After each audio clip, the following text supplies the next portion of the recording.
Semana que vem vai ter o nosso seminário aqui, o primeiro seminário que nós estamos organizando, e nós queremos que o seu coração venha cheio de expectativas pelo que Deus vai fazer em nós na semana que vem. E naquilo que Deus já está fazendo, queridos. Você consegue perceber a construção que Deus está fazendo na sua vida? Amém? Amém? Porque Deus está nos construindo, queridos. Deus usa todas as situações. Se a gente olhar com uma lente mais próxima, a gente vai ver as situações isoladas, os cultos de forma isolada, o trabalho, um problema ou outro que acontece na nossa vida, uma bênção que a gente recebe, às vezes um conflito que a gente tem com alguém, alguma coisa acontecendo. E a gente vai ver as situações de forma isolada. Isso vai gerando em nós uma reação, um entendimento e um comportamento. Mas quando a gente se afasta e a gente tenta, se esforça ou tem a intenção de olhar para as coisas com os olhos do Senhor, a gente começa a ver uma grande engrenagem acontecendo nas nossas vidas. E Deus fazendo com que todas as coisas contribuam juntas para a glória de Deus, para a obra que o Senhor está fazendo nas nossas vidas. Então, Deus usa todas as situações, todas as circunstâncias para construir aquilo que Ele deseja fazer em nós. Amém? E eu queria que você abrisse lá em Colossenses, no capítulo 1.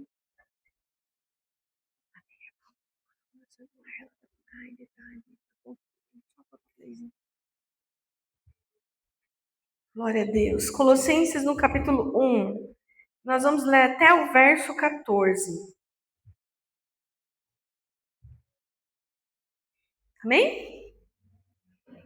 Eu, Paulo, apóstolo de Cristo Jesus, pela vontade de Deus, escrevo junto com o irmão Timóteo esta carta ao povo de Deus, que mora na cidade de Colossos, os nossos fiéis irmãos em Cristo. Que a graça e a paz de Deus, o nosso Senhor, e a paz de Deus, o nosso Pai, estejam com vocês. Sempre que oramos por vocês, damos graças a Deus, o Pai do nosso Senhor Jesus Cristo, pois ficamos sabendo da fé que vocês têm em Cristo Jesus e também do amor que vocês têm por todo o povo de Deus. Quando a verdadeira mensagem, a boa notícia do Evangelho chegou a vocês pela primeira vez, vocês ouviram falar a respeito da esperança que o Evangelho oferece. Por isso, a fé e o amor que vocês têm são baseados naquilo que vocês esperam e está guardado para vocês no céu. Essa boa notícia que vocês receberam está trazendo muitas bênçãos e vai se espalhando pelo mundo inteiro. E foi isso mesmo que aconteceu com vocês. Desde o dia em que pela primeira vez ouviram falar a respeito da graça de Deus e a conheceram de verdade. Tudo isso vocês aprenderam com Epáfras, o nosso querido companheiro de trabalho, o qual presta serviço em favor de vocês como um fiel servidor de Cristo. Foi ele quem nos contou do amor que o Espírito de Deus deu a vocês. Por esse motivo, desde o dia em que ficamos sabendo de tudo isso, nunca paramos de orar em favor de vocês. Pedimos a Deus que encha vocês com o conhecimento da sua vontade e com toda a sabedoria e compreensão que o Espírito de Deus dá. Deste modo, vocês poderão viver como o Senhor quer e fazer sempre o que agrada a Ele. Vocês vão fazer todo tipo de boas ações e também vão conhecer a Deus cada vez mais. Pedimos a Deus que vocês se tornem fortes com toda a força que vem do glorioso poder dele, para que vocês possam suportar tudo com paciência. E agradeçam com alegria ao Pai, que os tornou capazes de participar daquilo que ele guardou no reino da luz para o seu povo. Ele nos libertou do poder da escuridão e nos trouxe em segurança para o reino do seu Filho amado. É Ele quem nos liberta e é por meio dele que os nossos pecados são perdoados. Amém? Espírito Santo, nos conduz à tua verdade nessa manhã, Senhor. Que os nossos corações estejam abertos a ti, para que a sua palavra, Senhor, caia em uma terra fértil nessa manhã. Em nome de Jesus, Espírito da verdade, confronta todos os enganos na nossa mente e que nós possamos, Senhor, ser transformados, confrontados, Senhor, confortados pelo Senhor nessa manhã e pela tua palavra, que é a verdade, em nome de Jesus. Amém? Glória a Deus. O que define, queridos, uma verdadeira comunidade cristã? O que define uma verdadeira comunidade de fé?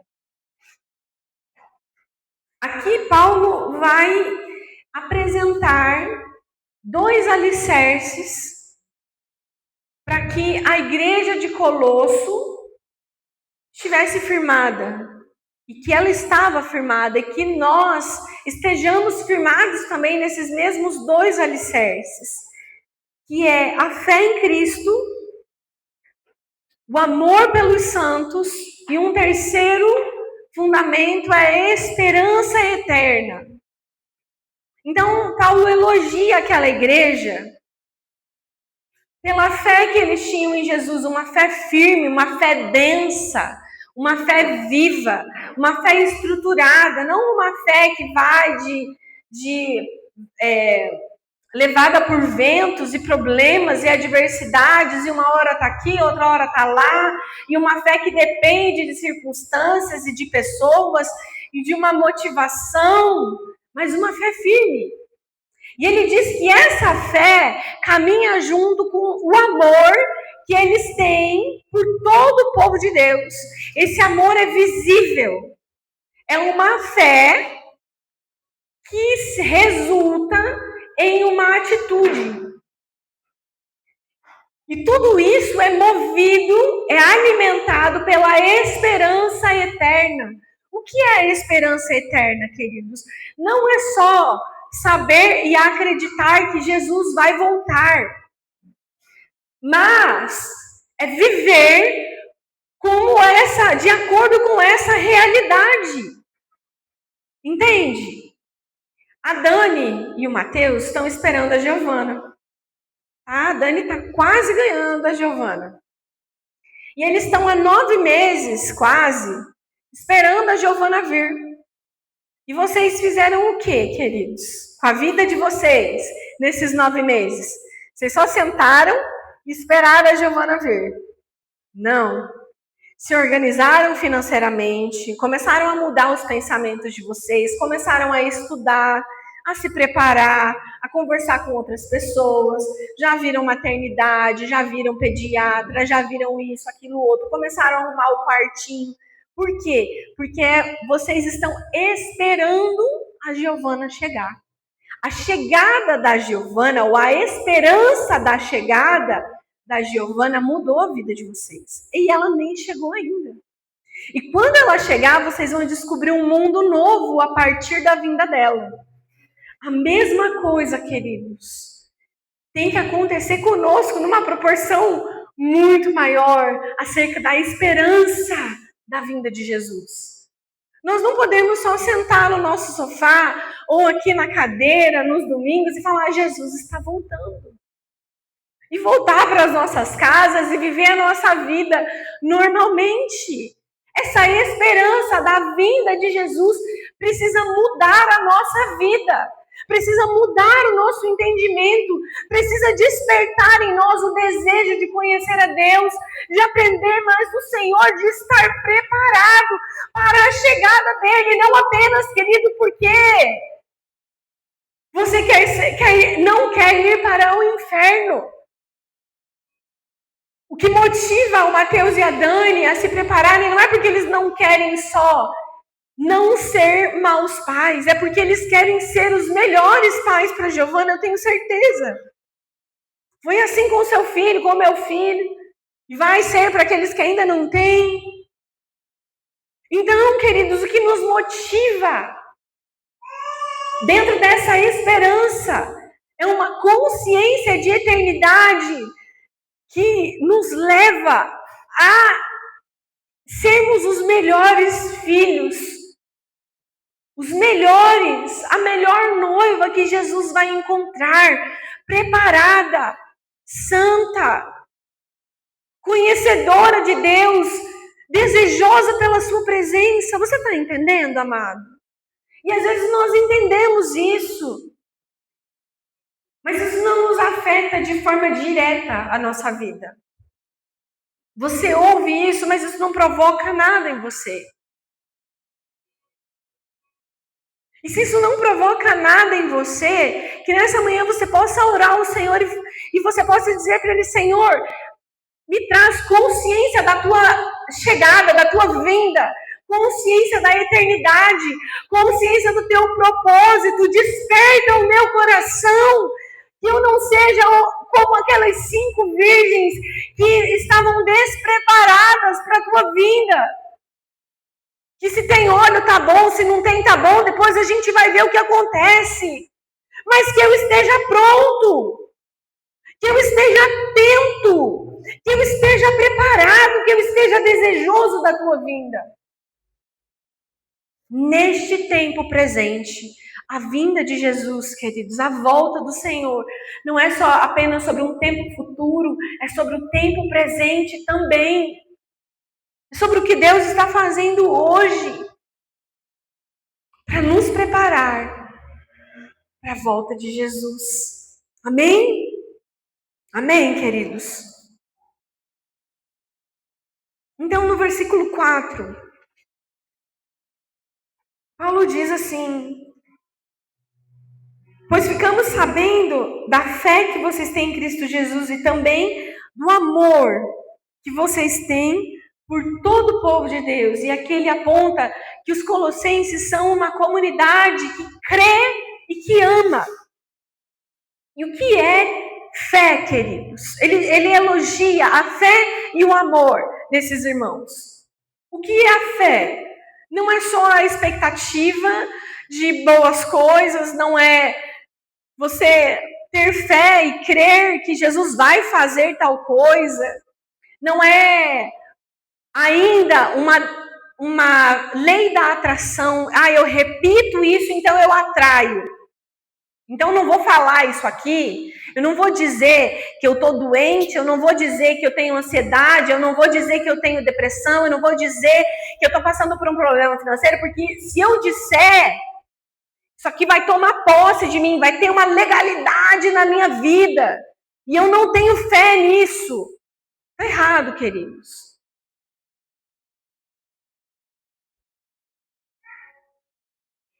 Primeiro que a gente precisa lidar com a realidade que nós vivemos.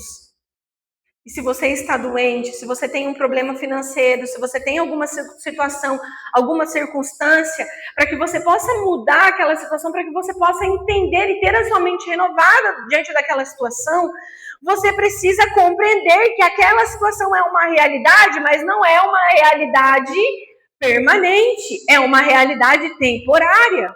E que o Espírito Santo vai te capacitar para lidar com todo tipo de situação. Amém? Então, fé não é sobre isso. Não é sobre você dizer alguma coisa e atrair aquela coisa sobre você. Eu sou uma pessoa próspera, então eu acordo de manhã e eu digo que eu sou próspero. Eu sou próspero, eu sou próspero. E aí eu vou ser próspero de tanto eu dizer que eu sou próspero porque eu tenho fé. Isso não é fé. O nome disso é lei da atração e é um princípio não bíblico. Inclusive herege. Isso não é fé. Fé, queridos, é a convicção plena em quem Deus é e no que Ele pode fazer. Convicção na obra de Deus e nas promessas dele. Quais são as promessas do Senhor? Estão todas aqui. Todas as promessas de Deus estão neste livro. Quem sabe o Senhor tenha falado com você em algum momento da sua vida. E você entendeu essa palavra como sendo do Senhor. Amém? Mas você pode ter convicção de que essas palavras que estão aqui, elas são do Senhor. Essas são as promessas que com certeza o Senhor tem compromisso com elas para cumpri-las. Amém? Amém? Então é a convicção de quem Deus é, das suas obras. E essa convicção, queridos, gera em nós um comportamento, que é obediência e confiança. Então, se você crê, mas você não obedece, e você não confia, então você não crê. Então, às vezes, queridos, quando a gente comete um pecado, por exemplo, e a gente pede perdão e se sente culpado por um tempo, às vezes anos depois, você sente a necessidade de pedir perdão de novo por aquele mesmo pecado que você cometeu, isso é falta de fé. Você não tem convicção de que o Senhor é poderoso para perdoar o seu pecado e que Ele é maior do que o pecado que você cometeu. E ainda, você não confia no Senhor para transformar o seu coração diante daquilo que aconteceu. Para que não aconteça mais, ou para que aquele pecado se torne menos repetitivo ao longo do tempo, menos presente ao longo do tempo, principalmente para pecados que nós lutamos com frequência. Então, nós precisamos de fé para tudo na nossa vida. Por isso que a palavra de Deus vai dizer que sem fé é impossível agradar a Deus. Não tem relacionamento com o Senhor se nós não tivermos fé, se nós não tivermos convicção, obediência e confiança. Amém? Então a fé, ela é muito mais viva do que passiva, do que sentar e esperar e dizer, não, eu confio em Deus, seja o que Deus quiser.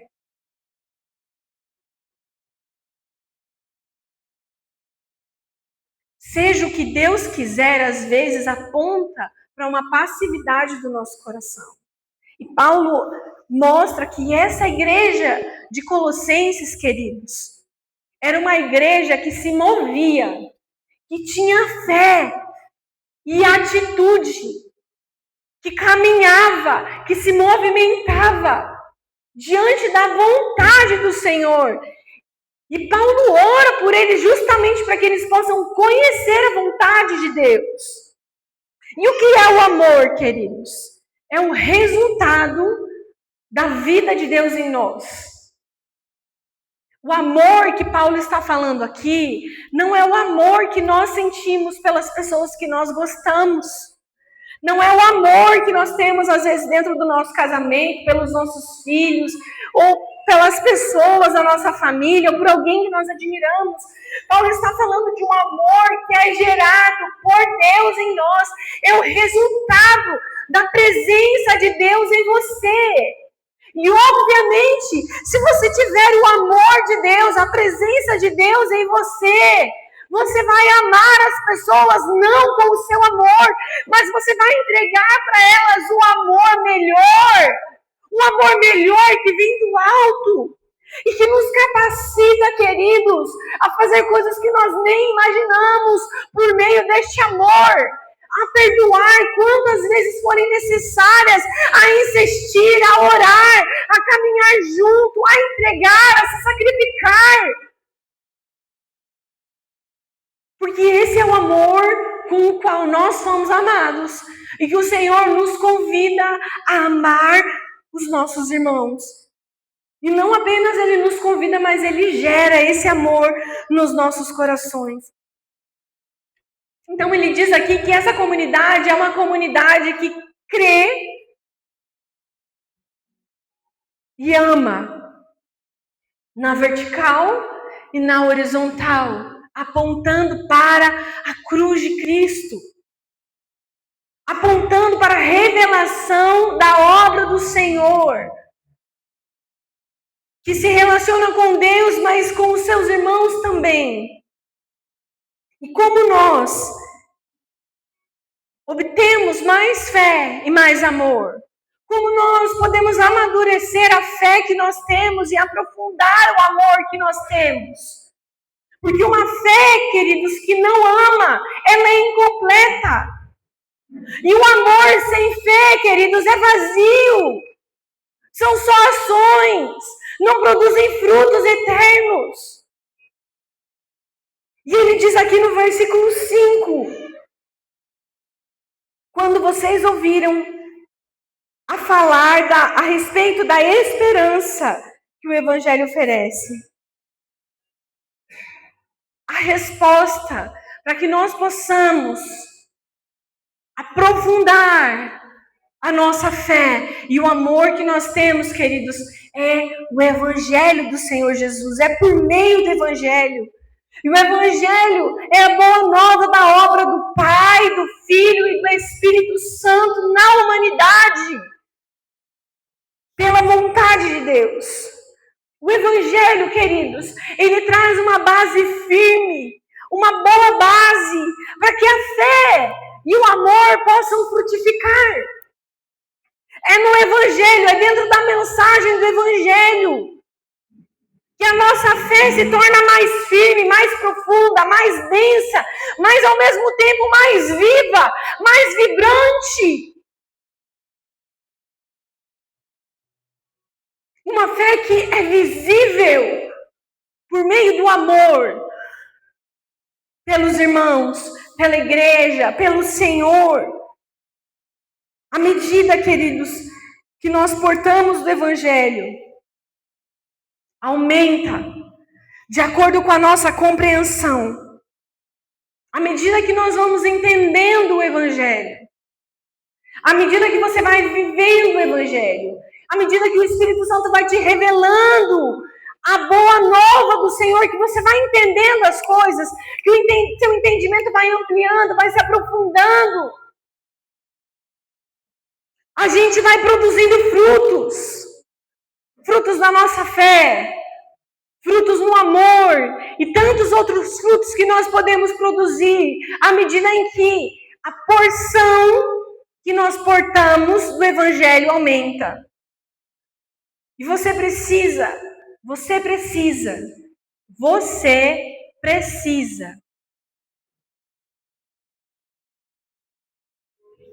se certificar de que a porção que você carrega do Evangelho não é a mesma de 1 ano ou 2 atrás. Isso precisa aumentar. O seu entendimento precisa aumentar. A sua prática precisa melhorar. A gente precisa crescer. Amém, queridos? Amém?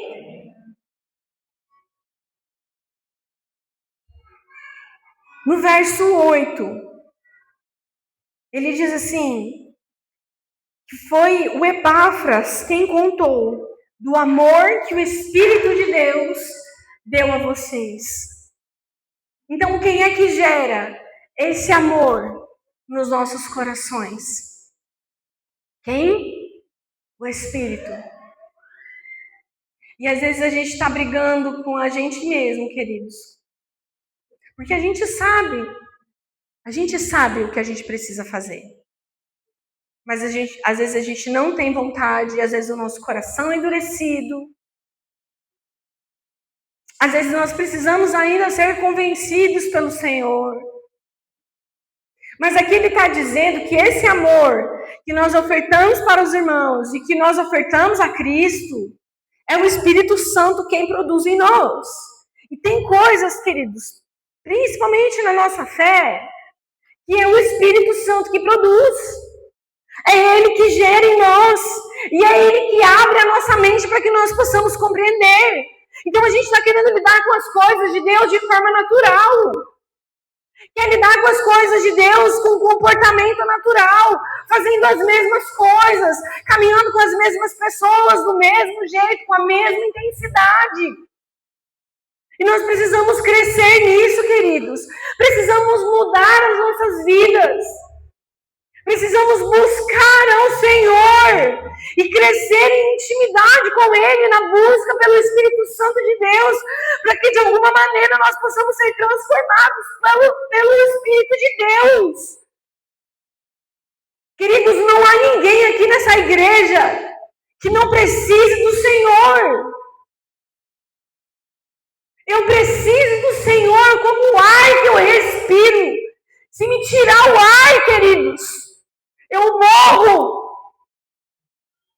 Mas se eu tiver o Senhor, eu morro para a vida na eternidade.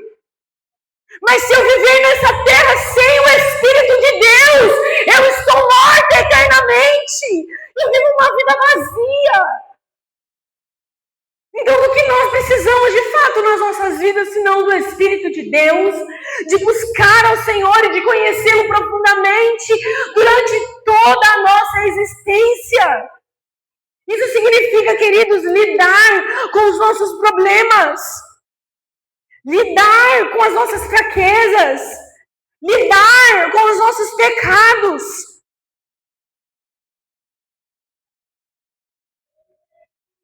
Lidar com eles. Precisamos lidar com os nossos pecados, com aquilo que nos separa do Senhor. E é uma luta, irmão, é uma luta para você, é uma luta para mim, é uma luta para todo mundo.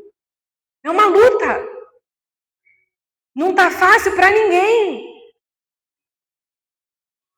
Mas aqui Paulo nos diz que é o Espírito quem nos dá o amor ao Senhor. O amor pelos irmãos, o amor pelo reino, que nos torna capazes de entregar a nossa vida, porque o que é o amor na linguagem de Jesus, irmão, é duas coisas, sacrifício e obediência. Isso é amor. Jesus não entende amor de outra maneira. Sacrifício e obediência. De nada adianta chegar aqui e cantar uma canção linda para o Senhor. De nada adianta eu fazer o melhor que eu posso fazer. Se eu não obedecer ao Senhor e entregar a minha vida como sacrifício a Ele, isso aqui não vale de nada. Você está entendendo, queridos? O Senhor deseja de nós obediência e sacrifício, não um sacrifício no sentido de salvação, porque o sacrifício de Cristo é eterno, mas Ele está dizendo que nós precisamos dar a nossa vida como sacrifício vivo, todos os dias, nos entregando ao Senhor, nos rendendo a Ele, matando a nossa carne. Muitas vezes os nossos desejos, as nossas prioridades, às vezes precisam mudar. E a gente precisa lidar com a nossa natureza, que é bem ruim, queridos.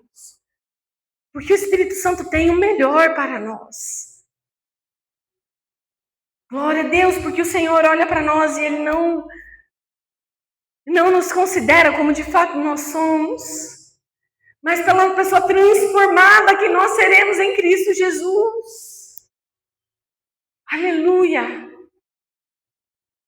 Então, queridos, nós precisamos orar juntos uns pelos outros.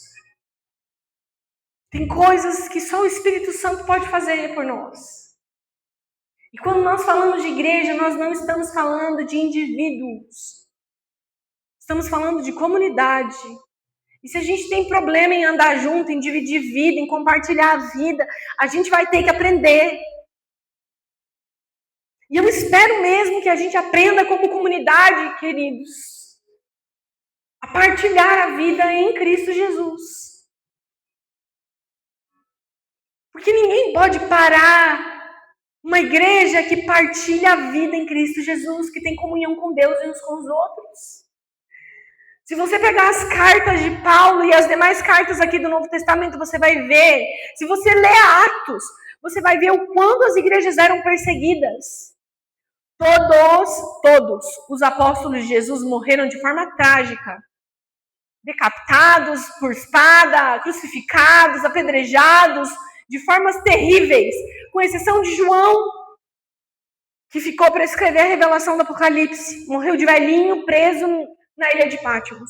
Mas todos eles que caminharam com o Senhor e tiveram o privilégio de pregar o Evangelho ao mundo pela primeira vez, morreram de forma trágica. E nunca houve antes um crescimento da igreja, a vontade de Deus visível por meio do corpo de Cristo, como nesta igreja aqui. A manifestação da glória de Deus, como nesta igreja aqui. Era uma igreja com muitos defeitos, não era uma igreja perfeita, assim como nós também não somos, queridos. Mas eles caminhavam em obediência ao Senhor, em amor pelos irmãos. Então nós precisamos aprender a orar juntos, a estudar juntos, a caminhar juntos e a viver a vida juntos, a partilhar a vida juntos.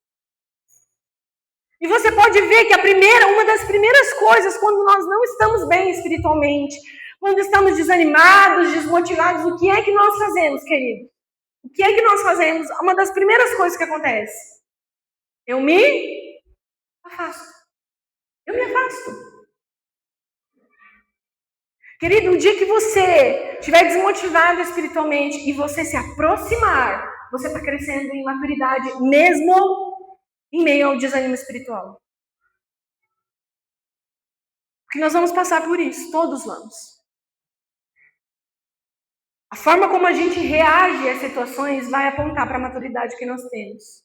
E a gente precisa aprender com o Senhor a nos aproximar uns dos outros.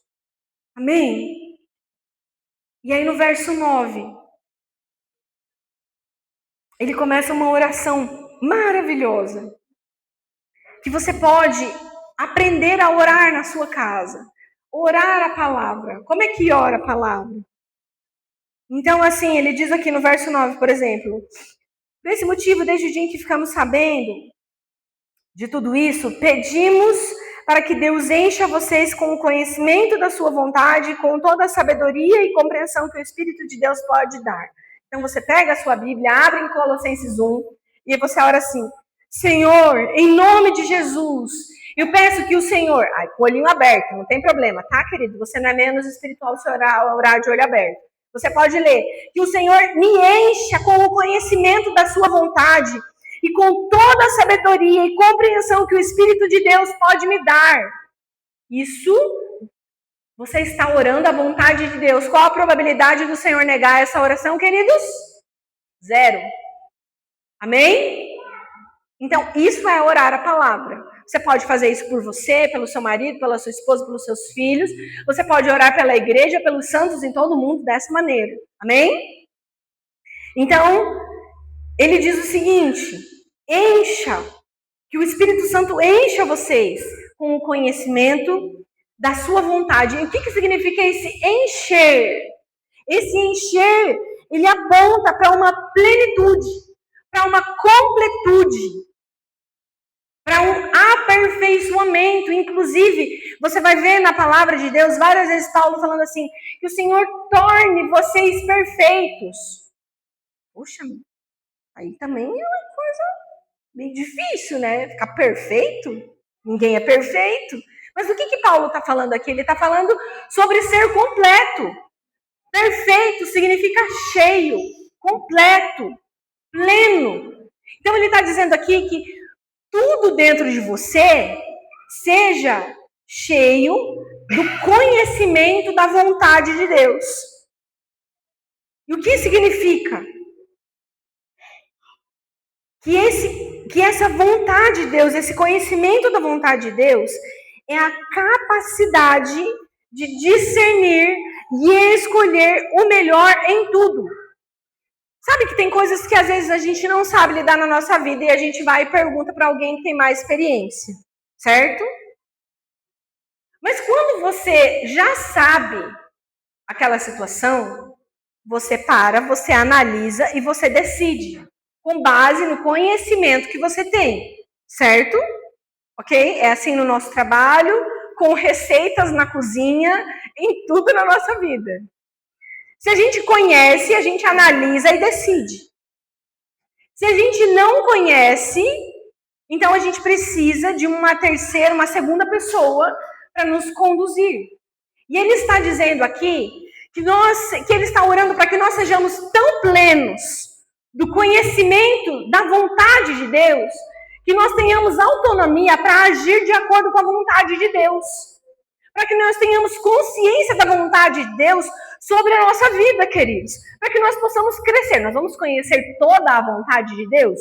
Não, não vamos. Passar a eternidade conhecendo a Deus.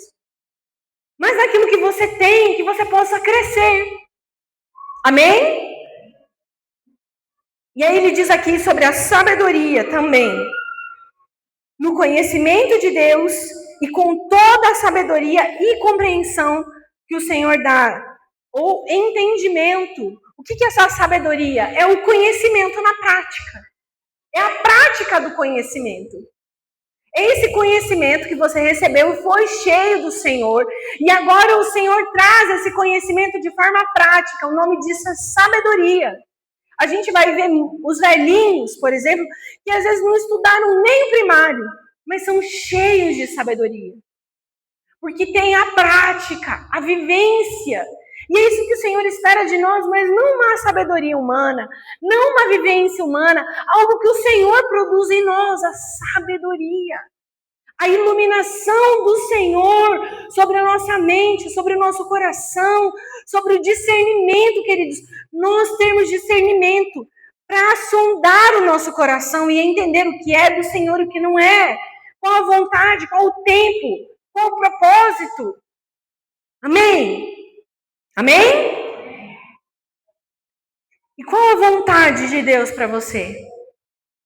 Versículo 10, ele diz: deste modo, se vocês forem cheios do conhecimento da vontade de Deus, da sabedoria e do entendimento, vocês poderão viver como o Senhor quer e fazer o que agrada a Ele. Você está entendendo? Veja, olha como o Senhor é bom. Ele quer que você o agrade. Amém? Mas Ele dá o Espírito Santo para que o Espírito Santo possa te ensinar, te ajudar e produzir coisas em você para que você agrade o Senhor. Ele não te deixa no escuro, que você se vire para descobrir o que Ele quer. Amém?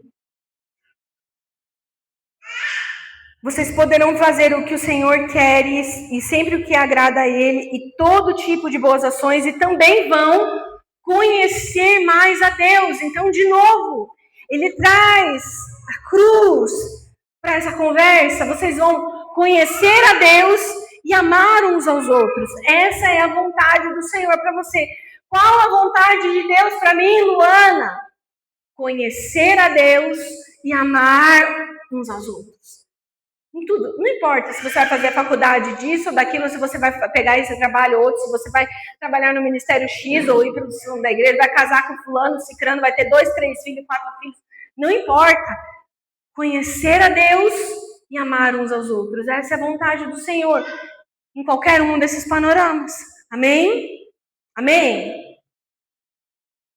Então ele diz que essas boas obras não são apenas sociais, queridos, não são apenas morais, mas é o amor expresso, é um canal que você recebe do Senhor e você deságua em alguém. Você está alinhado com a intenção de Cristo. Isso é muito importante. E eu já estou encerrando. Mas eu queria que você prestasse atenção nisso aqui. Porque não basta, queridos, fazer o que Cristo faz sem a intenção de Cristo. Amém? Porque se eu faço o que Cristo faz com uma intenção pecaminosa, eu estou completamente fora. Eu não estou imitando a Cristo. Eu estou criando uma imagem de Cristo, a minha imagem, conforme eu desejo. Então é importante que nós estejamos alinhados com o coração do Senhor. E esse conhecimento de Deus não é informação sobre Deus. É a vivência com o Senhor. É diferente, queridos, de você dizer assim, e acredito que muitos de nós já tenhamos dito isso: Senhor, entra no meu coração. Talvez sejam até degraus de compreensão e de vivência no Senhor. Senhor, entra no meu coração, faz parte do meu coração. É diferente você dizer isso e de você dizer: Senhor, eu quero conhecer o teu coração. Isso é buscar o conhecimento de Deus. Amém? Uma coisa é você dizer: Senhor, abençoa os meus passos. Outra coisa é você dizer: Senhor, eu quero ser os teus pés e as tuas mãos. Uma coisa, queridos, é você dizer: Senhor, venha fazer parte da minha vida. Outra coisa é você dizer: Deus, eu quero manifestar a tua vida. Você está entendendo? Uma coisa é eu estou colocando Deus na minha vida. Outra coisa é eu estou entrando na vida de Deus. Amém? Amém? Isso é conhecer a Deus. E conhecer a Deus, conhecer o caráter de Deus, o sentimento de Deus, o plano de Deus, o pensamento de Deus, vão transformar a nossa maneira de viver. E ele encerra ali no versículo 11, dizendo, pedindo para que os irmãos se tornem fortes com a força que Deus pode dar. Queridos, que depois de conhecer a vontade de Deus, de serem cheios da plenitude, da sabedoria de Deus, de amarem ao Senhor intimamente, aos seus irmãos, a terem boas obras e a buscarem o conhecimento de Deus, que vocês sejam fortes com a força de quem, irmãos? Que Cristo dá. E essa força, queridos, não é uma força terrena, humana, mas é uma força, uma capacidade de perseverar para além das circunstâncias, para além dos problemas, para além das dificuldades. E ele diz aqui no final do versículo 11, para que vocês possam suportar tudo com paciência. E essa paciência, queridos, não é aquela paciência que a gente exerce ao longo do nosso dia com muitas pessoas. Ai, meu Deus, me dá paciência. Me dá tolerância, Senhor, aumenta a minha tolerância. Não é esse tipo de paciência que Paulo está falando aqui. Paulo está falando de uma constância. Paciência é permanecer, é perseverar, é ser firme nas adversidades, nos problemas, é ser resiliente, é permanecer sem sucumbir. Então o problema está vindo, a adversidade está vindo, mas eu estou firme, esperando pacientemente, sendo perseverante no Senhor, no problema. É essa paciência, queridos, que o Senhor produz em nós, a partir do momento em que nós passamos a conhecer a Deus. É que nós não sejamos levados pelos problemas e pelas adversidades, mas que nós tenhamos a capacidade de sermos fiéis a Deus. E por último, no versículo 12, tem uma coisa muito legal nesse versículo. E agradeçam com alegria ao Pai, que os tornou capazes de participar daquilo que Ele guardou no reino da luz para o seu povo. Sabe o que é muito legal nesse versículo? Lembra que eu falei que a esperança eterna não é sobre o futuro apenas, mas é sobre o presente? Aqui Paulo está falando que a esperança eterna também é sobre o passado. Ele está dizendo assim, o Pai nos tornou capazes. Não é que o Pai te tornará capaz de participar daquilo que o Senhor preparou para você. Deus vai, Alexia, te tornar capaz de estar pronta para o dia do Senhor. Mas não é isso que ele disse. Ele disse, o Senhor já te tornou capaz, Alexia, de participar desse dia. Sabe que isso muda todas as coisas. Porque isso aqui já é um ato realizado, concreto, feito. Isso já foi determinado pelo Senhor. O Senhor já te tornou capaz. O Senhor já te fortaleceu. O Senhor já te deu o Espírito Santo. O Senhor já estabeleceu o teu lugar no reino dos céus, queridos. Ele já te tornou capaz de participar daquilo que Ele preparou no reino dos céus. O que nós precisamos então, amados, é Fé. Confiar e obedecer para que essa realidade seja presente nas nossas vidas, daquilo que o Senhor já preparou para nós. Filipenses vai dizer que aquele que começou a boa obra em nós, ele é fiel para terminar. Será que Deus vai me ajudar? Ele é fiel para completar. O Senhor vai fazer a sua boa vontade em nós, queridos. Deus agiu primeiro. Nos versos 13 e 14, nós vemos que o Senhor nos transportou do império das trevas para o reino do Filho do seu amor. Deus agiu primeiro em nosso favor. E agora, queridos, só nos resta uma resposta ao Senhor. Precisamos abrir o nosso entendimento, abrir os nossos corações, confrontar os nossos pecados e, principalmente, amados, nos responsabilizar. Nos responsabilizar. Amém? Vamos colocar de pé?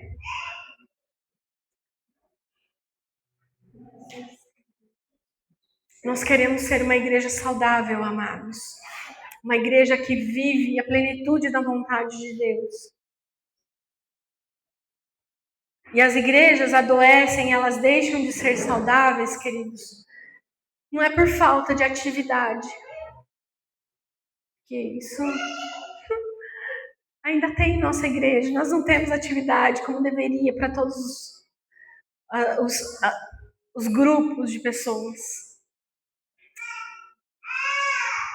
As igrejas adoecem por falta de prática da fé e amor.